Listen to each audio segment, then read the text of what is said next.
আজ আমরা জানব এক সত্যিকারের ভালোবাসার গল্প, এমন এক আখ্যান যেখানে মিশে আছে চিরস্থায়ী প্রেম আর হৃদয় বিদারক এক শূন্যতা।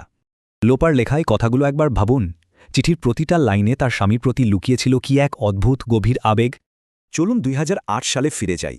ছাদে দাঁড়িয়ে সেই যে নীরব দৃষ্টি বিনিময়, সেখান থেকেই শুরু তাদের নিষ্পাপ শৈশব প্রেমের। ছাদ থেকে মজা করে নিচে ফেলা ছোট্ট একটা চিরকুট, ভাবা যায় এটাই ছিল তাদের দীর্ঘস্থায়ী সম্পর্কের একদম প্রথম স্ফুলিঙ্গ।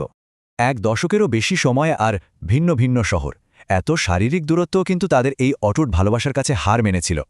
চিঠিতে লোপা অদ্ভুত সব নিয়ম বেঁধে দিতেন।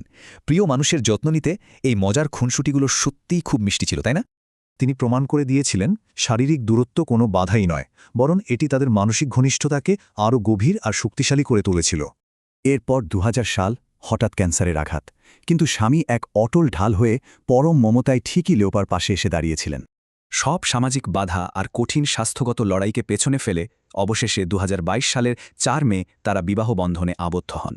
তারা তো অবিশ্বাস্য সব বাধাই পার করেছিলেন, কিন্তু এরপর ভাগ্যের এমন নিষ্ঠুর পরিহাসের মুখোমুখি হতে হবে, সেটা কে জানত? ২০২৪ সালে ঘটল এক অলৌকিক ঘটনা।